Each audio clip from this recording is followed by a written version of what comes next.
রাসূলুল্লাহ সাল্লাল্লাহু আলাইহি ওয়াসাল্লামের পুরা জীবনীটা এই সামান্য কয়েক মিনিটের মধ্যে টেনে নিয়ে আসার চেষ্টা করব। রাসূলুল্লাহ সাল্লাল্লাহু আলাইহি ওয়াসাল্লামের জীবনী যারা লিখেছেন, সিরাতে মুস্তাফা সাল্লাল্লাহু আলাইহি ওয়াসাল্লাম নামে একটা বই আছে, 3 খণ্ডে লেখা।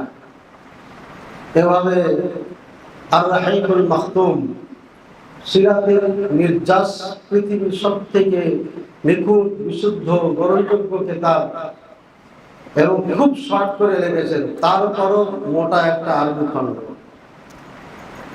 সুতরাং এই বিশাল সাগর থেকে সামান্য কিছু কথা বলা ছাড়া সম্ভব না।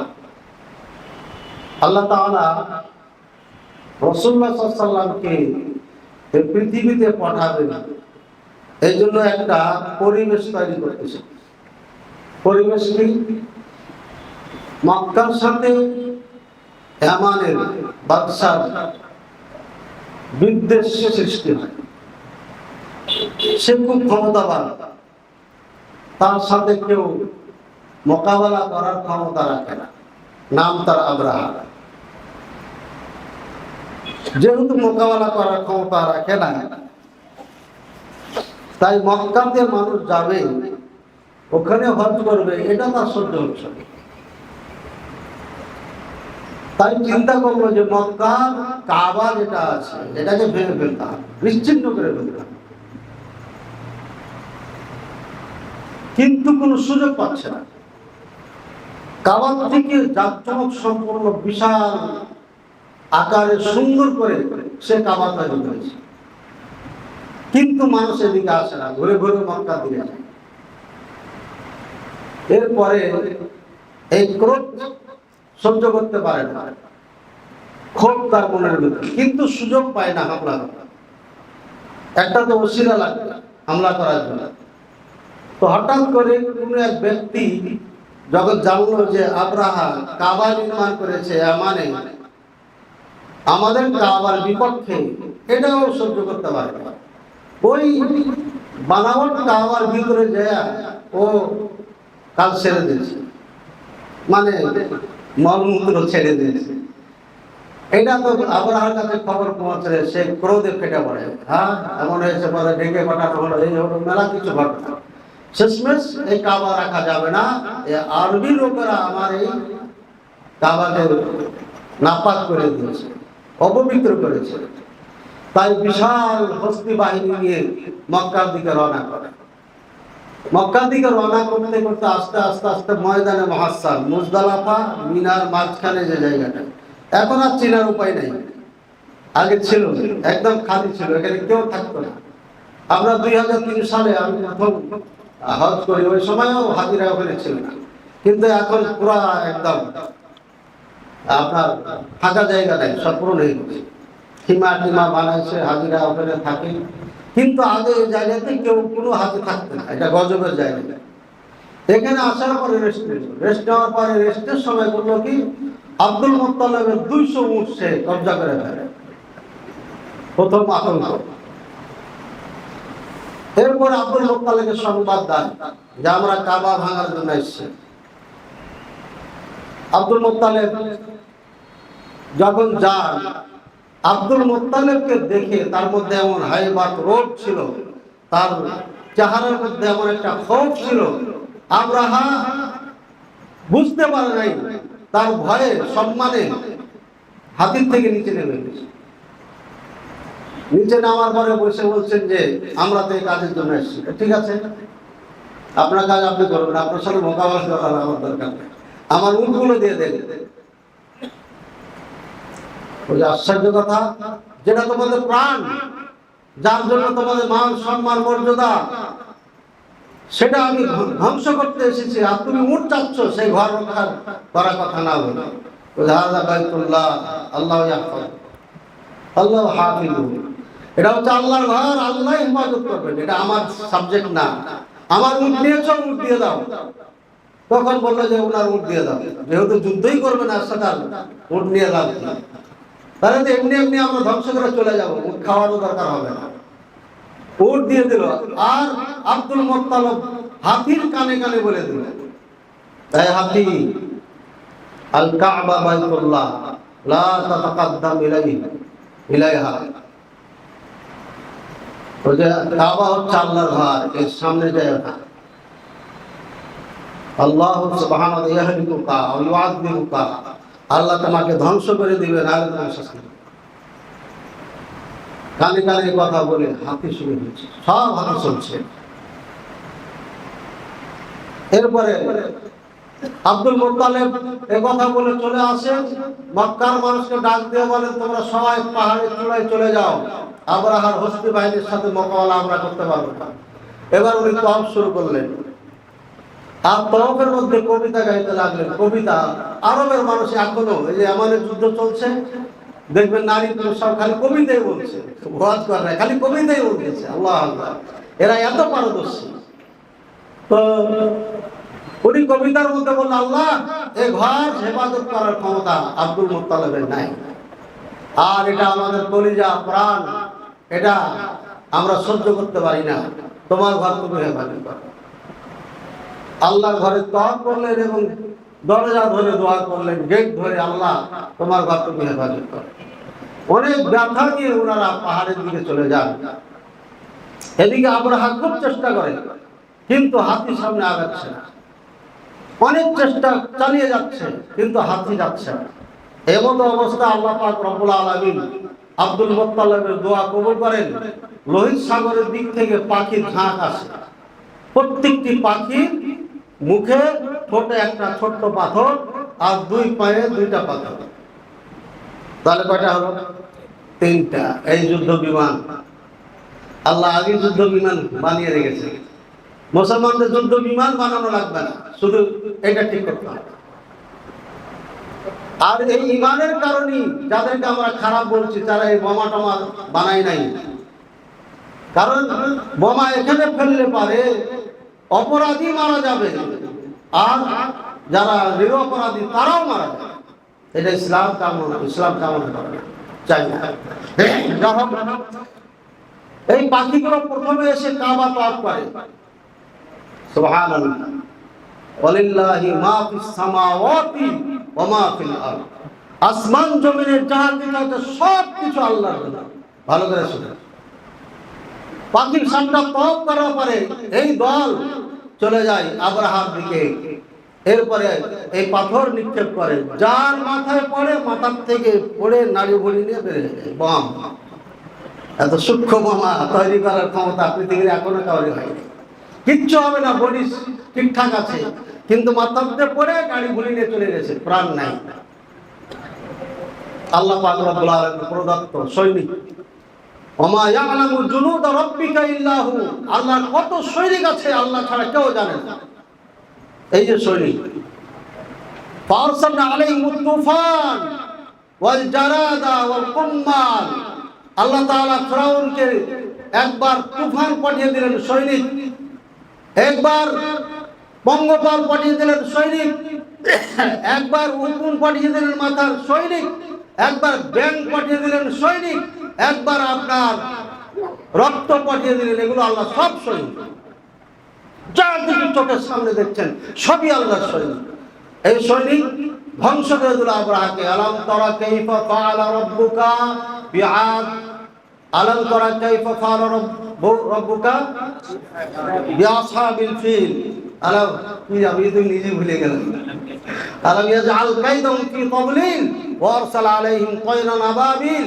তায়র মানে পাখি, আবাবিল মানে ঝাঁকে ঝাঁকে, ঝাঁকে ঝাঁকে পাঠিয়েছেন। আপনারা আবাবিল পাখি বলেন না, আবাবিল না, আবাবিল মানে ঝাঁকে ঝাঁকে আল্লাহ পাঠান, সবগুলোকে শেষ করে শেষ। কাবা আল্লাহর ঘর, আল্লাহ হেফাজত করবেন। ইসলাম আল্লাহর প্রদত্ত, আল্লাহ হেফাজত করবেন, আপনাকে টেনশন করতে হবে। যুদ্ধতে হেরে যাওয়া মুসলমানের এটাও জয়। ইন্ডিয়াতে মুসলমানদের উপর নির্যাতন চলছে, এটাও মুসলমানদের জয়। ইন্ডিয়ার মুসলমানদের ভদ্রতা, তাদের সভ্যতা দেখেই মানুষ মুসলমান হচ্ছে, বলেন আলহামদুলিল্লাহ। আমরা বাংলাদেশিরা হলে অনেক কিছু করেই ফেলতাম মনে হয়। তারা যে মায়ের খাচ্ছে, এই মায়ের খাওয়াটাও দাওয়াত, যারা সভ্য ভদ্র। ভাই আমার, এবার যখন আব্রাহা পরাশক্তি ধ্বংস হয়ে যায়, এবার মক্কার মানুষের সম্মান বেড়ে যায়।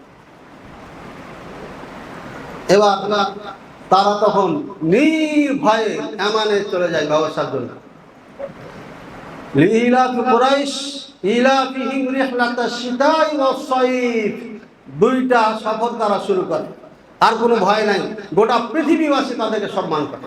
আর সবাই জানে এই মক্কার মানুষের উপরে আক্রমণ করা যাবে না, অন্যায় করা যাবে না, করলেই বিপদ আছে। ভয় ঢুকে গেছে সবার ভিতরে। তাই তারা এক সফর করত শীতকালে ইয়ামানে, আর আরেক সফর করত গরমের সময় সিরিয়াতে, ইরাকে, ফিলিস্তিনে, এইসব এলাকায় সামনে। এইভাবে বাণিজ্য চলতে থাকে। আর এই বছরই মুহাম্মদ রাসূলুল্লাহ সাল্লাল্লাহু আলাইহি সাল্লাম তার পিতামাতা আব্দুল মুত্তালিব আপনার জমজম কুয়া উত্তোলনের জন্য এবং কাবার খিদমত করার জন্য আল্লাহর কাছে দোয়া করলেন, আল্লাহ আমাকে 10টা সন্তান দাও, 10টা ছেলে সন্তান দিলে একটা তোমার জন্য আমি কুরবানি করে দেব। 10টাই দিলেন আল্লাহ। একটাকে কুরবানি করতে গেলেন, নাম্বার আসলো কার? আব্দুল্লাহ এত ভালো মানুষ, কেউ আগে কুরবানি করতে দিবেন না। শেষমেশ সবাই পরামর্শ দিল যে একটা প্রাণের বদলাতে আমরা তো উট দিয়ে থাকি কাফারা হিসাবে, দেয়াত হিসাবে, সুতরাং আপনি উট জবাই করেন। 10টা করতে 100 উট যখন জবাই হয় তখন আপনার এটা পূর্ণ হয়ে যায়। বলে যে এটা পূর্ণ হয়ে গেছে, আব্দুল্লাহ বেঁচে গেল। স্বপ্নের মাধ্যমে হোক, যেভাবে হোক, আল্লাহ জানে। এরপর আব্দুল্লাহ বেঁচে যায়। আব্দুল্লাহ বিয়ে করেন আমিনা। বিয়ে করার পরে সন্তান আসে। পেটে যখন 6 মাস মুহাম্মদ সাল্লাল্লাহু আলাইহি সাল্লাম, তখন আব্দুল্লাহ আল্লাহর আব্বা মারা যান। এরপরে জন্মগ্রহণ করেন। জন্মগ্রহণ করার পর আপনার মা আমিনা তিনি যখন বাচ্চা ধারণ করেন, দুঃখ, কষ্ট, ব্যথা, বেদনা, প্রসব বেদনা কোনোটাই অনুভব করেন। এবং মুহাম্মদ সাল্লাল্লাহু আলাইহি সাল্লাম যখন জন্মগ্রহণ করেন তখন একটা নূর বের হয় পেট থেকে। এই নূরের মাধ্যমে পারস্য আর শাম দেশের অট্টালিকাগুলো, রাজপ্রাসাদগুলো দেখতে পান মা আমিনা। এরপরে আরবদের একটা সিস্টেম ছিল, বাচ্চাকে নিজে পালতেন না, তারা শহরে বড় করতেন না, গ্রামে পাঠিয়ে দিতেন। তাই গ্রামের মানুষ এসে বাচ্চাদেরকে নিয়ে যেতেন, বিনিময়ে তারা টাকা পেত। আপনার এই সময় মুহাম্মদ সাল্লাল্লাহু আলাইহি সাল্লামের সবাইও এক কাফেলা আসে বাচ্চাদের নেওয়ার জন্য।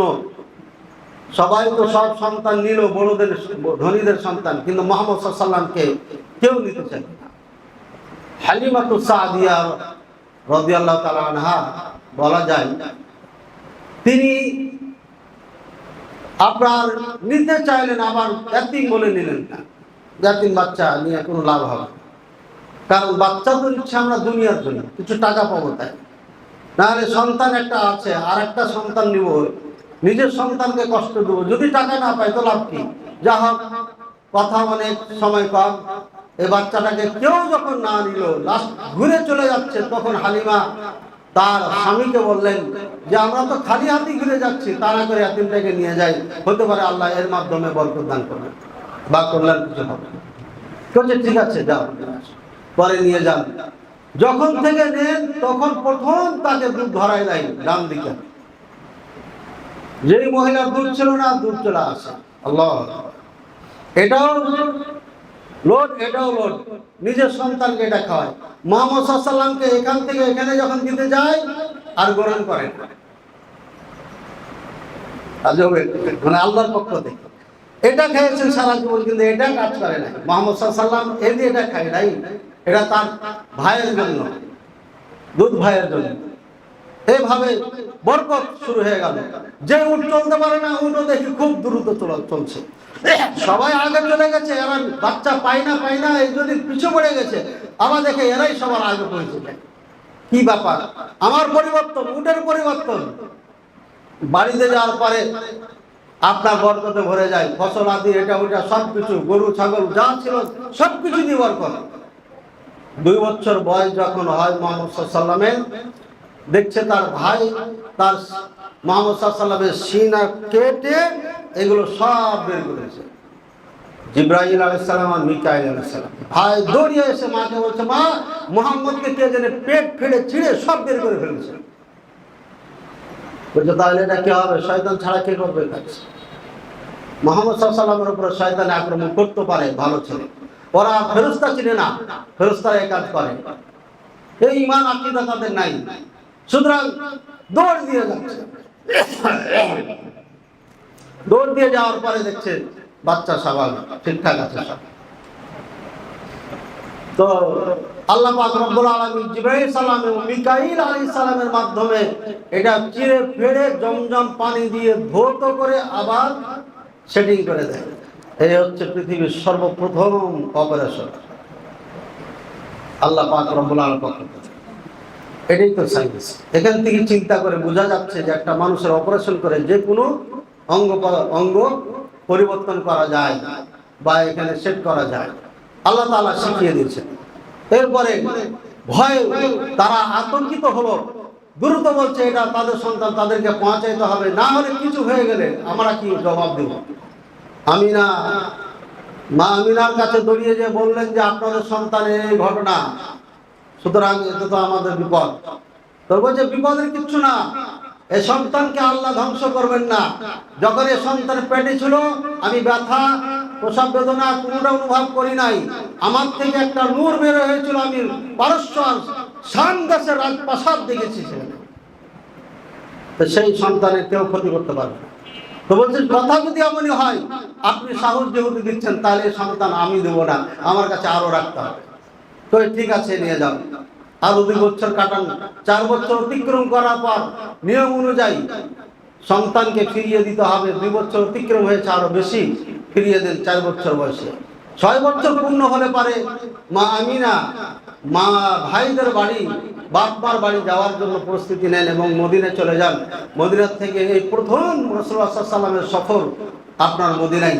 মদিনা থেকে ফিরে এসে আবুয়া নামক জায়গাতে আমিনা মারা যান, ওখানে দফন হয়ে যায়। ঘটনা আমি বলছি, আপনারা শুনছেন, কিন্তু ভেবেছেন সময়টা কেমন? এবং এই ছোট্ট বাচ্চার মধ্যে কি অতিক্রম হচ্ছে? যাদের বাল্যকালে মা হারিয়েছেন তারা হয়তো অনুভব করতে পারছে, আর যারা মা হারান নাই, বাবা হারান নাই, তাদের অনুভব হবে না। 3 বাচ্চা, সাথে একজন মহিলা আছে, কাজের মহিলা। রাসূলুল্লাহ সাল্লাল্লাহু আলাইহি ওয়াসাল্লাম মাকে চির বিদায় দিয়ে ওখান থেকে চলে আসেন মক্কায়। মায়ের ঘর, মায়ের খাট, মায়ের বিছানা, বালিশ, থালা বাটি সব কিছু দেখেন আর কান্না করেন। এখানে কাউরের কাছে গোপন নাই যে তার উপর কি অতিক্রম করেছে। পেটে থাকতে বাবা নাই, দুনিয়াতে আসার পরে এতিম, কেউ নিতে চায় না, তখন থেকে অবহেলিত। কিন্তু আব্দুল মুত্তালিব অত্যন্ত খুশি হয়েছে সন্তান, কঠিন ভালোবাসতেন। এবং আব্দুল মুত্তালিব আমিনা মারা যাওয়ার পর 1 মিনিটের জন্য কাছ থেকে দূরে রাখতেন না। ঘুমাইলো সাথে, কোথাও গেলো সাথে, খাইলো সাথে, সব সময় সাথে যে থাকে। এই করতে করতে 8 বছর বয়স হয়ে গেল। 8 বছর বয়স যখন হয় তখন আব্দুল মুত্তালিব মারা যান। এবার দেখাশোনার আর কেউ নেই, আছে আবু তালেব। ভাইদের মধ্যে সব থেকে গরিব হচ্ছে আবু তালেব। আবু তালেবের পরওয়াশ হতে থাকে, হতে হতে হতে হতে আপনার 12 বছর হয়। 12 বছর হলে পরে আবু তালেবও মারা যায়। এরপরে 12 নাকি আবু তালেব এখনো বেঁচে আছে। 12 বছর ঘটনা। এই 4 বছর 8 থেকে 12 পর্যন্ত আবু তালেব কোথায় বিজনেসের জন্য যান না। আবু তালেব মুহাম্মদ সাল্লাল্লাহু আলাইহি ওয়াসাল্লামকে নিয়ে থাকে সবসময়, বাবার মতোই সব সময় সাথে নিয়ে থাকতেন। এরপরে চিন্তা করলেন যে সামনে দেশে আমি একটা সফর করে আসি, বিজনেস সফর, মুহাম্মদকে কার কাছে রেখে যাবে? ওনার মন মানে না, তো সাথে নিয়ে যাবে, ছোট্ট বাচ্চা তো সাথে নিয়ে যাচ্ছেন। যেতে যেতে রাহেবে আসমানের দিকে তাকাচ্ছে, আসমানের চেহারা পরিবর্তন, মেঘাচ্ছন্ন আসমান। এই মুহূর্তে এটা হওয়ার কথা না। এরপরে গাছপালার দিকে তাকাচ্ছে, সেদিকেও দেখছে পরিবর্তন, পৃথিবীটাই যেন পরিবর্তন লাগছে। তখন উনি বললেন, দেখো তো কোন দিক থেকে কোনো কাফেলা আসছে নাকি? বলছে হ্যাঁ, মক্কা থেকে বিশেষ কাফেলা আসতেছে। বলছে যে কুরাইশ বংশের কোনো কাফেলা থাকলে আমাকে জানাও। হ্যাঁ, কুরাইশ বংশের কাফেলা পাওয়া গেছে। বললেন যে ওদেরকে দাওয়াত দাও। দাওয়াত দেওয়া হলো, আপনার তাদের জন্য অনেক ভালো আয়োজন করা হলো। সবাইকে বললো যে কেউ যেন আপনার বাদ না পড়ে, সবাই এই খাবারের না অংশগ্রহণ করে। সবাই এসেছে, কিন্তু বালকটা আসে না। আরবদের রেওয়াজ ছিল বড়দেরকে বড়রাই যেতেন, কোনো দাওয়াত থাকলে ছোটদেরকে নিতেন না। তো মুহাম্মদ সাল্লাল্লাহু আলাইহি ওয়াসাল্লামকে জিনিসপত্র, উট এগুলো দেখার জন্য রেখে দিয়েছেন। বলছে তোমাদের মাঝে কেউ ছাড়া পড়ে নাই? বলছে না, ছাড়া পড়ে নাই। তো ভালো করে বলো, অবশ্যই কেউ ছাড়া পড়েছে। বলছে একটা ছোট্ট বাচ্চা আছে, এছাড়া তো কেউ না। ওই বাচ্চাকে নিয়ে আসো। বাচ্চাকে নিয়ে আসার পরে তাড়াতাড়ি দাঁড়িয়েছে রাহেব, বিশাল বড় আলেম খ্রিস্টানদের। মুহাম্মদ সাল্লাল্লাহু আলাইহি ওয়াসাল্লামকে দেখি তার পরিবর্তন, দেখি বুঝতে পারছে এই বাচ্চাই কিছু হবে। এর বলছে এদিকে নিয়ে আসো। এদিকে নিয়ে আসা হলো। তার চারিদিকে ঘুরতেছেন, এখানে খুলে দেখতেছে খাতমুন নবুওয়া, এখানে না, আল্লাহ নবুর মোহর মারা আছে, সিল মারা আছে, খাতমুন নবুওয়া, এটা শেষ নবী। এরপরে আর কোনো নবী আসবে না। আল্লাহ পাক রব্বুল আলামিন নিজেই মোহর মেরে দিয়েছেন। আর এরপরও যদি কেউ দাবি করে আমরা নবী বা কেউ নবী, আর তারা যদি সেই নবীর নামে দাবি করে এবং দাওয়াত দেয়, নিঃসন্দেহে কাফেরদেরকে কাফের না বললো সে কাফের, সন্দেহ করলো কাফের। সুতরাং নিঃসন্দেহে বিনা মতলবকেই কাদিয়ানীরা কাফের, এদের সাথে কোনো সম্পর্ক করা যাবে না। এটা ভালো করে মনে রাখবেন। যদি আপনি এদের সাথে আত্মীয়তা করেছেন, মেয়ের বিয়ে দিয়েছেন, তাহলে আপনি কাফের। মেয়ের বিয়ে কাফের সঙ্গে দেওয়া যাবে না। আহলে কিতাবের সঙ্গে দেওয়া যাবে, খ্রিস্টানের সাথে দেওয়া যাবে, ইহুদির সাথে দেওয়া যাবে, যদি তারা শিরক না করে, শিরক মুক্ত জীবন যাপন করে আর কিতাবের উপর তাওরাত ইনজিলের উপরে থাকে, তাহলে তাদের সাথে আত্মীয়তা করা যাবে। তাছাড়া কোন ধর্মের সাথে আত্মীয়তা করা যায় নাই। যদি করে আপনার কাফের। আজকে দুঃখজনক হলো সত্য, আমাদের বোনেরা, আমাদের মেয়েরা এই হিন্দুদের খপ্পরে পড়ে হাজার হাজার নারীকে ভারতে বিক্রি করা হয়েছে, হাজার হাজার নারীদের ইজ্জত নষ্ট করা হচ্ছে। আমাদের তারপরে কোনো অনুভূতি শক্তি জাগে না। সরকার এদের আজ পর্যন্ত একটাকে ফাঁসি দেয় নাই, তাদের বিচারও করা হচ্ছে না। শরীয়ত তো মানে না, সমাজকে ঠিক রাখার জন্য যা করার দরকার সেটাও করতে জানে না। সুতরাং এদেশে শান্তি কিভাবে হবে? আল্লাহ তাআলা এদেরকে হেদায়েত দান করুন আর বুঝার তৌফিক দান করুন। যতক্ষণ পর্যন্ত আইনের শাসন দেশে না হবে, কশ্চিন কালো এই দেশে শান্তি হবে না, কখনো হবে। আল্লাহ তাআলা বুঝার তৌফিক দান করুন। এইগুলো অনেক কথাই আছে ভাইয়ের আমার। মুহাম্মদ রাসূলুল্লাহ সাল্লাল্লাহু আলাইহি ওয়াসাল্লামকে দেখার পরে বলছেন বাবাকে। আবু তালেব বললেন আমি তার বাবা। বলছে না, ওয়ালাইসা আবুকা হাই লাম ইয়াকুন হাকাযা, এভাবে হতে পারে না, তার বাবা জীবিত থাকতে পারে না। বলছে হ্যাঁ, তার বাবা সত্যি জীবিত নাই, আমি তার চাচা, আপন চাচা। বলছে এবার সত্য কথা হয়েছে। বাবার নাম কি? আব্দুল্লাহ। ঠিক আছে। মার নাম কি? আমিনা। সব ঠিক আছে। আবু তালেব, তুমি এই বাচ্চাকে নিয়ে যাও না সামদেশে। যদি যাও, ইহুদিরা জানতে পারলে এই বাচ্চাকে হত্যা করে দিবে। এরা 10,000 নবীকে হত্যা করেছে। ইহুদিরা 10,000 নবীকে হত্যা করেছে। এত বড় দুশমনদের ব্যাপারে কোনো খুতবা দেওয়া দরকার আছে? আল্লাহই তো বলেছেন এরা দুশমন। সুতরাং কাউরির কথা যদি বলি তো বলেছে ইসরায়েলের কথা কেন বললেন না? আরে বেটা, ইসরায়েল তো দুশমন, এটা সবাই জানি আমরা। ওর কথা বলতে হবে কেন? যাকে চিনি না জানি না তার ব্যাপারে বলতে হবে, এটা আমাদের দায়িত্ব। আর এটা যদি দায়িত্ব পালন না করি কিয়ামতের ময়দানে আমাদেরকে হিসাব দিতে হবে। খুতবা দিয়ে পেট চালাতে হবে, এই শিক্ষা আমাদেরকে দেয় নাই মদিনা বিশ্ববিদ্যালয়। খুতবা দিয়ে ওয়াজ করে পেট চালাতে হবে, শিক্ষা আমাদেরকে দেয় নাই। এই জন্য আমি ধান লাগাইতে পারি, হাল বাইতে পারি, ক্ষেত কোপাইতে পারি, গাড়ি চালাইতে পারি, সব কাজ করতে পারি, বুখারীও পড়াইতে পারি, সব কাজ করতে পারি।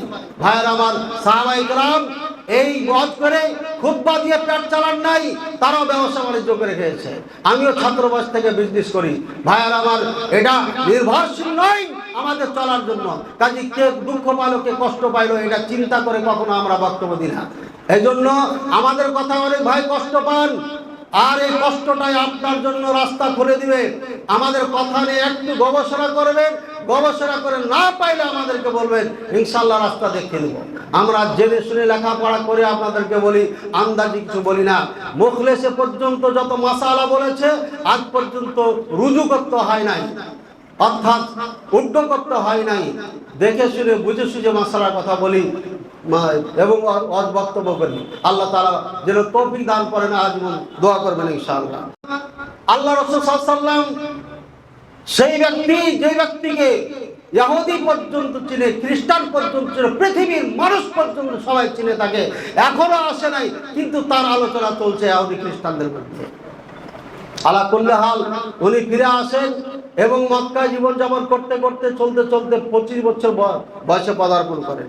এবার মুহাম্মদ সাল্লাল্লাহু আলাইহি ওয়াসাল্লাম চলতে পারেন, বলতে পারেন, বুঝছেন সবকিছু, ভালো মন্দ, শক্তিশালী যুবক, মক্কার মধ্যে সব থেকে সুন্দর সুঠাম দেহর মালিক, সব থেকে শালীন ভাষী, সব থেকেই চরিত্রবান সন্তান, এর মতো যুবক আর আরবের জমিতে কোথাও কেউ নাই।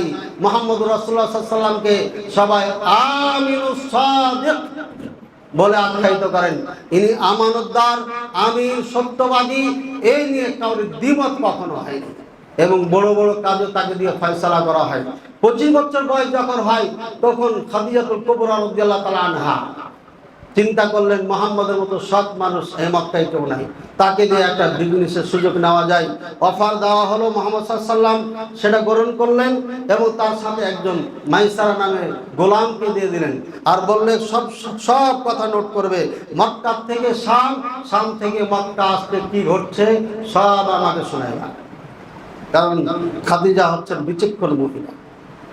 আল্লাহ রাসূল সাল্লাল্লাহু আলাইহি ওয়াসাল্লাম বলছেন, কামুলা মিনার রিজালি কাসীর, পুরুষদের মধ্যে থেকে আপনার পরিপূর্ণ জ্ঞান সম্পূর্ণ অনেক পুরুষ দুনিয়াতে এসেছে, কিন্তু মহিলাদের মধ্যে আসে নাই ইল্লা আরবা, মাত্র 4 জন। এক হচ্ছে মারইয়াম আলাইহিস সালাম, আয়েশা রাদিয়াল্লাহু তাআলা আনহা, আসিয়া রাদিয়াল্লাহু তাআলা আনহা, খাদিজাতুল কুবরা, ফাতিমা রাদিয়াল্লাহু তাআলা আনহুন্না, এই 4 জন। ভাইরা আমার, মাইসারা দেখে সব পরিবর্তন, যেখান দিয়ে যায় গাছ তরুলতা পরিবর্তন ঘটে যায়। কোথাও বসলে পারে বড়দের গাছের নিচে বসছে, ডাল ঘুরে এসে তাকে ছায়া। আশ্চর্য।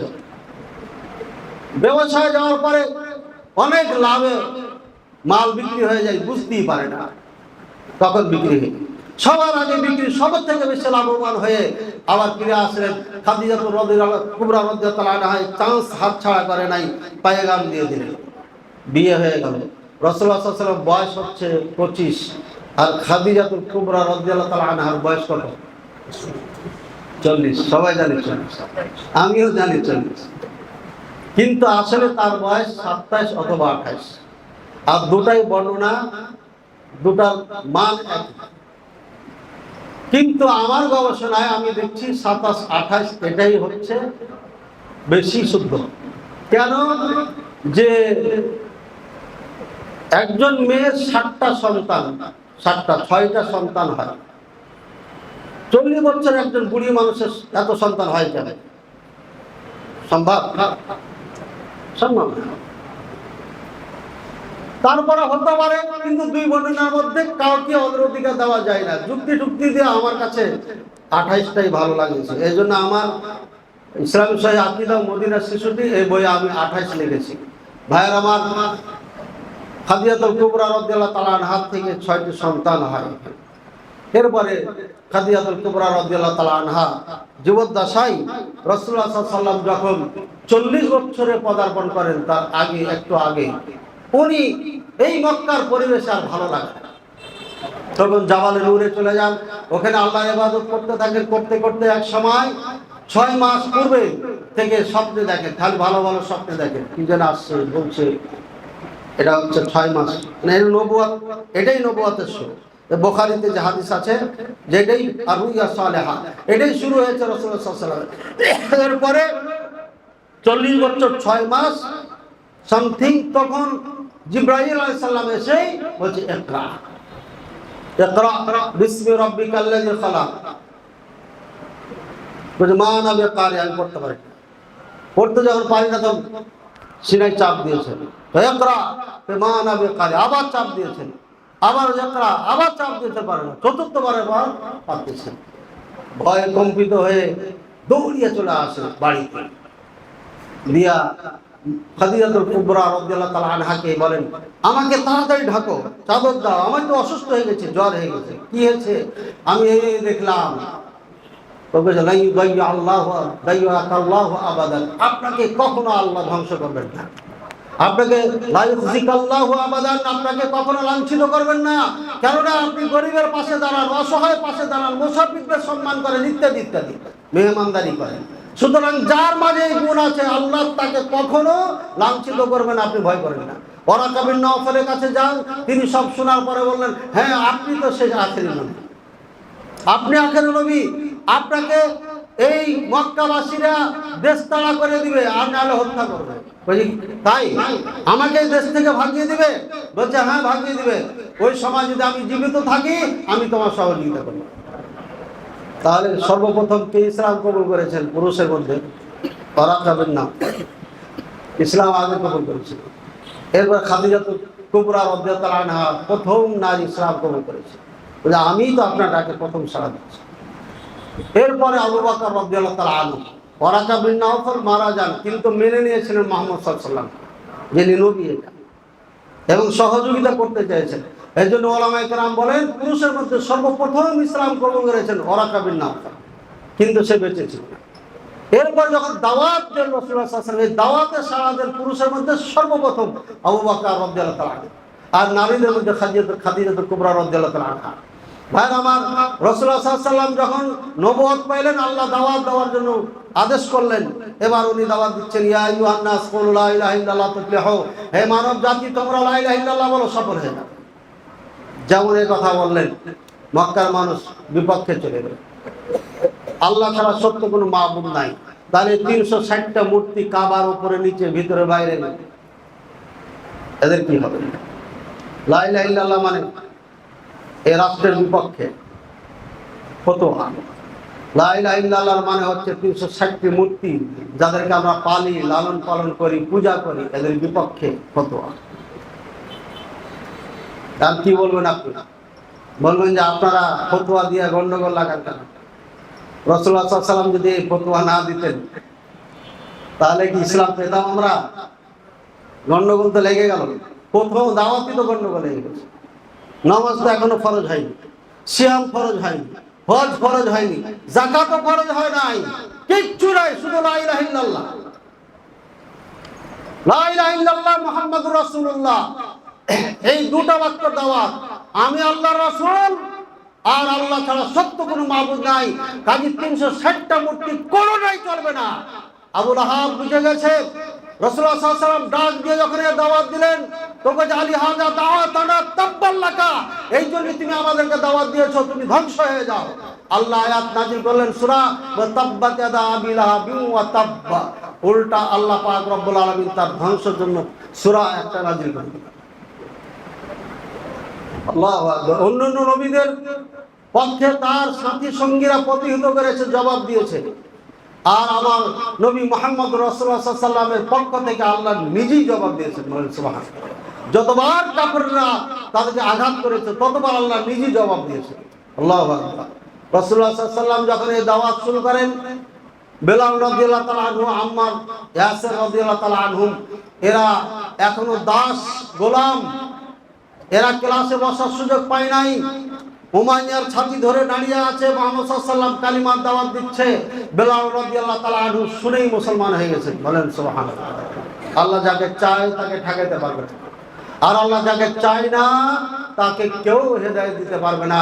মুহাম্মদ রাসূলুল্লাহ সাল্লাল্লাহু আলাইহি ওয়াসাল্লাম দাওয়াত দিতে দিতে 10 বছর অতিক্রম যখন করেন, খাদিজাতুল কুবরা রাদিয়াল্লাহু তাআলা আনহা মারা যান। বিপদ আরো চেপে আসে, আবু তালেব মারা যান, ইব্রাহিম তার এক সন্তান সেও মারা যান। এই বছরই মারা গেলে পারে খুব টেনশন করছে। এখন আপনার কাফেররা বলতে লাগলো যে রাসূল মুহাম্মাদের তো বংশ বুনিয়াদ থাকলো না, শেষ হয়ে গেল। সূরা কাউসার আপনারা সবাই জানেন। আল্লাহ তাআলা টেনশন দেখে জবাব দিচ্ছেন, ইন্না আ'তাইনাকাল কাউসার, আপনাকে কাউসার দান করলাম। এরা আপনাকে ছোট করছে, আমি বড় করে দিলাম। হজে কাউসার, যার গভীরত্ব 1 মাস, যার প্রশস্ত 1 মাস, যার দূরত্ব 1 মাস, এই হজে কাউসারের পানি একবার পান করলে জান্নাত যাওয়া পর্যন্ত আর ক্ষুধা পিপাসা লাগবে না। বলেন সুবহানাল্লাহ। এত বড় নিয়ামত আর পৃথিবীর কোন জাতিকে, কোন মানুষকে আল্লাহ পাক রব্বুল আলামিন দেন নাই, একমাত্র মুহাম্মদ সাল্লাল্লাহু আলাইহি সাল্লামকে দিয়েছেন। যাকে আল্লাহ নিজ হাতে তৈরি করেছেন তাকে আল্লাহ তাআলা দেন নাই, আদম আলাইহিস সালামকে। ভাইয়ের আমার, মুহাম্মদ রাসূলুল্লাহ সাল্লাল্লাহু আলাইহি সাল্লাম তিনি সমস্ত নবীদের মধ্যে সেরা নবী। মুহাম্মদ সাল্লাল্লাহু আলাইহি সাল্লাম সমস্ত মানব জাতির মধ্যে সেরা মানব। রাসূলুল্লাহ সাল্লাল্লাহু আলাইহি সাল্লামের জন্ম হয়েছে যেভাবে অন্যদের জন্ম হয়েছে সেভাবেই, মায়ের পেটে আসা বাবা মায়ের মাধ্যমে যেমন আমাদের জন্ম হয়েছে, মুহাম্মদ রাসূলুল্লাহ সাল্লাল্লাহু আলাইহি সাল্লামের ঠিক সেভাবে জন্ম হয়েছে, এর ব্যতিক্রম নয়। যারা মনে করে রাসূলুল্লাহ সাল্লাল্লাহু আলাইহি সাল্লামকে নূর দিয়ে তৈরি করা হয়েছে, তারা মিথ্যাচার করছে। আল্লাহ পাক রব্বুল আলামিন কোনো মানুষকে নূর দিয়ে তৈরি করে নাই। এই হাদিসগুলো জাল হাদিস, এই হাদিসগুলো তৈরি করেছে রাফিজিরা। এই হাদিসকে তৈরি করে আমাদের ঈমানকে ধ্বংস করার জন্য তারা এই কাজ করেছে। ইহুদিদেরকে তারা বলেছিল উযাইর আলাইহিস সালাম আল্লাহর সন্তান। খ্রিস্টানেরা ঈসা আলাইহিস সালামকে আল্লাহর সন্তান বানিয়ে তারা মুশরিক হয়েছে। মুহাম্মদ সাল্লাল্লাহু আলাইহি সাল্লামের উম্মতকে তারা মুশরিক বানানোর জন্য তৈরি করে দিয়েছে। হাদিস দিয়ে বলছে আল্লাহ পাক রব্বুল আলামিন মুহাম্মদ সাল্লাল্লাহু আলাইহি সাল্লামকে অবশিষ্ট নূর দিয়ে তৈরি করেছে। বলেন নাউযুবিল্লাহ। তাহলে কি হবেন আপনি? মুশরিক। কেমন নূর? আল্লাহর অবশিষ্ট নূর দিয়ে। এর মানে আল্লাহ তাআলাকে তৈরি করার পর যে নূর বেঁচেছে সেই নূর দিয়ে মুহাম্মদ সাল্লাল্লাহু আলাইহি সাল্লামকে তৈরি করেছে। বলেন নাউযুবিল্লাহ। এর মানে আল্লাহর মুহাম্মদের মধ্যে কোনো পার্থক্য নাই। এই জন্য এরা কবিতা বানিয়েছে, ওহি जो अरश पर था अहद बनकर जमी में उतर पड़े আহমদ বানকার। যিনি আহাদ নামে আরশে ছিলেন তিনি জমিনে আহমদ হয়ে এসেছেন। বলেন নাউযুবিল্লাহ। এই হচ্ছে বাংলাতে এই কবিতা আছে। ভাইয়ের আমার, এইভাবে মানুষের ঈমান এরা নষ্ট করছে, ধ্বংস করছে। আর মেজরিটি মানুষ যখন এটাকে বিশ্বাস করেছে, আমরা যখন এটা বলতে যাই তখন তাদের বিশ্বাস হয় না, সহ্য করতে পারে না। আমি আব্দুল্লাহ আর আমিনা, মা আমিনার কথা বারবার মুখে নিয়েছি, কিন্তু রাদিয়াল্লাহু তাআলা আনহা বলতে পারি নাই, আনহু বলতে পারি না। কেন? এই জন্য যে রাসূলুল্লাহ সাল্লাল্লাহু আলাইহি সাল্লাম আল্লাহ তার মায়ের কবরের পাশে গেছেন, যাওয়ার পরে আল্লাহর কাছে দোয়া করছে, আল্লাহ আমার মাকে ক্ষমা করে দাও। আল্লাহ পাক রব্বুল আলামিন কোরআনের আয়াত নাযিল করে দিলেন, বললেন যে নবীর জন্য জায়েজ নাই কোন মুশরিকের জন্য দোয়া করা, অনুমতি নাই দোয়া করা। এরপরে বললেন আল্লাহ আমার জিয়ারতের অনুমতি দিয়ে দাও। বলছে জিয়ারতের অনুমতি থাকলো। কি বুঝলেন আপনি? মুহাম্মদ সাল্লাল্লাহু আলাইহি সাল্লাম যে মায়ের জন্য দোয়া করতে পারলেন না, আল্লাহ পারমিশন দিলেন না, ওই মাকে মুসলমান বানিয়ে দেওয়া নিঃসন্দেহ করার সুন্নাহকে অস্বীকার করা। এত প্রীত ভালো নয়। ইবলিসকে ইবলিসই বলতে হবে, আর জিব্রাইলকে জিব্রাইলই বলতে হবে। জিব্রাইলকে আল্লাহ বানানো যাবে না। আর মুহাম্মদ সাল্লাল্লাহু আলাইহি সাল্লামকে মুহাম্মদ সাল্লাল্লাহু আলাইহি সাল্লাম বলতে হবে, মাটির তৈরি, তাকে ফেরেশতা বানানো যাবে না। কারণ আল্লাহ পাক রব্বুল আলামিন নূরের তৈরি কাউকে কখনো নবুয়ত দান করেন নাই। যাদেরকে নবী বানিয়েছেন তারা সবাই মাটির তৈরি। মুহাম্মদ সাল্লাল্লাহু আলাইহি সাল্লামকে নূরের তৈরি মেনে নেওয়া, এর মানে মুহাম্মদ সাল্লাল্লাহু আলাইহি সাল্লামকে নবুয়ত থেকে বের করে দেওয়া। এটা হচ্ছে ইহুদিদের চক্রান্ত। সুকৌশলে তারা আমাদেরকে ঈমান থেকে বের করেছে। সুতরাং আজকের থেকে মনে প্রাণে বিশ্বাস করবেন আল্লাহ রাসূল মুহাম্মদ সাল্লাল্লাহু আলাইহি ওয়াসাল্লাম মাটির তৈরি, মাটি দিয়ে তৈরি করেছেন আল্লাহ পাক রব্বুল আলামিন। পিতা মাতার মাধ্যমে যেভাবে আমাদের জন্ম, তারও একই জন্ম। কিন্তু পার্থক্য কি? কুল ইন্নামা আনা বাশারুম মিসলুকুম ইউহা ইলাইয়া, আমি মানুষ তোমাদের মতো, কিন্তু পার্থক্য আমি আল্লাহর নবী, আমি আল্লাহর রাসূল, আমার কাছে ওহী আসে। পার্থক্য আউয়ালু শাফিঈন, আমি প্রথম সুপারিশকারী হব, আউয়ালু মুসাফফা, প্রথম সুপারিশ আমার কবুল করা হবে। কোন নবীর সুপারিশ করার পারমিশন থাকবে না, কারোর সুপারিশ আমার আগে কবুল করা হবে না, গ্রহণ করা হবে না। ভাইয়ের আমার, এই হচ্ছে পাওয়ারফুল নবী মুহাম্মদ সাল্লাল্লাহু আলাইহি ওয়াসাল্লাম বলছেন, সাইয়্যিদু বনি আদম, আমি আদমের সকল সন্তানের সর্দার, আমি হচ্ছি নেতা ইয়াউমাল কিয়ামা, কিয়ামতের ময়দানে আমি হচ্ছে পাওয়ারফুল সন্তান, আমার হাতে থাকবে সেদিন সর্দারি, দায়িত্ব, নেতৃত্ব। আমি আউয়ালু শাখস, আমি প্রথম ব্যক্তি, আজুদুল্লাহ সুবহানাহু লিল্লাহি সুবহানাহু ওয়া তাআলা, প্রথম ব্যক্তি আমি আল্লাহর সিজদায় পড়ে যাব আরশের নিচে, প্রথম ব্যক্তি সিজদায় পড়ে পড়ে আল্লাহর কাছে দোয়া করব, আল্লাহ পাক রব্বুল আলামিন আমাকে মাথা উঠাইতে বলবে আর বলবে যা চাও তাই দিব, মাথা উঠাও মুহাম্মদ সাল্লাল্লাহু আলাইহি ওয়াসাল্লাম। আমি সেই ব্যক্তি, আমার উম্মতের জন্য আমি আল্লাহর কাছে সুপারিশ করব। আমি সেই ব্যক্তি, প্রথম পুলসিরাত যখন জাহান্নামের উপরে রাখা হবে, আমি সেই ব্যক্তি যে প্রথম পুলসিরাত পার করে জান্নাতের দিকে যাব। আমি যখন পুলসিরাত পার হয়ে বসে থাকব আর উম্মতি করতে থাকব, আমার উম্মত যখন পুলসিরাতে পা রাখবে, আমি বলবো আল্লাহ এটা আমার উম্মত, একে জাহান্নামে দিও না, একে জাহান্নাম থেকে নাজাত দিয়ে দাও, আল্লাহ ওকে আমার কাছে পৌঁছে দাও। সুবহানাল্লাহ।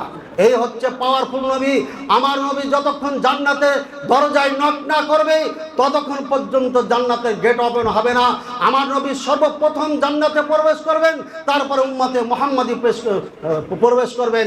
এর আগে কাউরি পারমিশন নাই জান্নাতের গেটে যাওয়া, জান্নাতের নক করা, জান্নাতের গেট ওপেন কাউরির জন্য পারমিশন নাই, একমাত্র মুহাম্মদ সাল্লাল্লাহু আলাইহি ওয়াসাল্লামের জন্য। সুতরাং মুহাম্মদ সাল্লাল্লাহু আলাইহি ওয়াসাল্লাম হচ্ছেন পৃথিবীর সমস্ত যত মানুষ আছে সবার থেকে সেরা। এই শ্রেষ্ঠত্ব বর্ণনা করার জন্য হাদিস তৈরি করা লাগবে না, কোরআন থেকে আয়াত তৈরি করা লাগবে না, অপব্যাখ্যা দেওয়া লাগবে না। ভাইয়ের আমার, মুহাম্মদ সাল্লাল্লাহু আলাইহি ওয়াসাল্লামের ভালোবাসা যেভাবে আল্লাহ করতে বলেছেন সেভাবে করব। কুল কুনতুম তুহিব্বুনাল্লাহ ফাত্তাবিউনি, আল্লাহর যদি ভালোবাসা চাও তাহলে আমার আনুগত্য করো। আল্লাহ পাক রব্বুল আলামিন বলছে তার আনুগত্য হচ্ছে আমার ভালোবাসা। সুতরাং আনুগত্য হচ্ছে ভালোবাসার বহিঃপ্রকাশ। স্ত্রীর কথা যদি শোনেন তাহলে ভালোবাসার বহিঃপ্রকাশ, বাপ মার কথা যদি শোনেন তাহলে ভালোবাসার বহিঃপ্রকাশ। আর আপনি ভালোবাসেন বলে মুখে বলছেন, আর আপনি জিলাপি না পাইলে মন খারাপ করেন, আপনি আল্লাহ রাসূলকে ভালোবাসেন না, আপনি জিলাপি খাওয়ার জন্য উম্মতে মুহাম্মাদিকে ধোঁকা দিচ্ছেন। আল্লাহ তাআলা আমাদেরকে এই জিলাপিখোর মুলবিদের থেকে হেফাজত করুন, স্বার্থপর মুলবিদের থেকে হেফাজত করুন। এরা পৃথিবীতে আসমানের নিচে জমিনের উপরে জিলাপি খাওয়ার একটাও দলিল দিতে পারবে না। ওরা বলে কুল বিফাদলিল্লাহি ওয়া বিরহমাতিহি ফাযালিকা ফালইফরাহুল মুমিনুনা ফালইফরাহু, আল্লাহর ফজলে, আল্লাহর রহমতে তারা যেন এটাতে খুশি হয়। আল্লাহর ফজল আর রহমত কি? ফজল মানে ঈমান অথবা ইসলাম, আর রহমত মানে হচ্ছে কোরআন। সুতরাং আল্লাহর কোরআন এবং আল্লাহর অনুগ্রহ, ঈমান, যে ঈমান আমাদেরকে দিয়েছে, ইসলাম দিয়েছে, এই জন্য তোমরা আনন্দ হও। আর এই মৌলবীরা রাখেছে মুহাম্মদ সাল্লাল্লাহু আলাইহি ওয়াসাল্লামের জন্য আনন্দিত হও। মুহাম্মদ সাল্লাল্লাহু আলাইহি ওয়াসাল্লাম না আসলে কোরআন আসতো না, ঠিক কথা। মুহাম্মদ সাল্লাল্লাহু আলাইহি ওয়াসাল্লাম না আসলে কোরআন আসতো না। মুহাম্মদ সাল্লাল্লাহু আলাইহি ওয়াসাল্লামকে আল্লাহ সৃষ্টি করার আগে কোরআন তৈরি করেছেন, লৌহে মাহফুজে লেগেছেন। এরপরে আদম আলাইহিস সালাম, মুহাম্মদ সাল্লাল্লাহু আলাইহি ওয়াসাল্লামকে জিজ্ঞাসা করা হয়েছে আপনার জন্ম কখন? বলছেন আদম আলাইহিস সালাম যখন মাটি দিয়ে বডি তৈরি করা হয় আর রূহ আগে তৈরি করা হয়েছে এটার মাঝে, অর্থাৎ আদম আলাইহিস সালাম তৈরি যখন হয়, রূহ তৈরি হয়, তখন আমার তৈরি হয়েছে, এর আগে না। যেটা বলা হয় ৭০,০০০ বছর আগে, মিথ্যা কথা। তারা দেখা গেছে ওটাই আমি ছিলাম, মিথ্যা কথা, সব তৈরি করা। আল্লাহ তাআলা আমাদের তৌফিক দান করুন। মুহাম্মদ সাল্লাল্লাহু আলাইহি ওয়াসাল্লাম মিলাদ কিয়াম করেন নাই, মুহাম্মদ সাল্লাল্লাহু আলাইহি ওয়াসাল্লাম জন্মদিবস পালন করে নাই। মুহাম্মদ সাল্লাল্লাহু আলাইহি ওয়াসাল্লাম কি করেছেন? রমজান নাকি সোমবারের দিন জন্মগ্রহণ করেছেন, সোমবারের দিন সিয়াম রেখেছেন। এর মানে বুঝিয়ে দিয়েছেন সোমবারের দিন আমার জন্মদিন, জিলাপি খাওয়ার দিন নয়, ঈদ পালন করার দিন নয়, আমি রোজা রেখে দিলাম।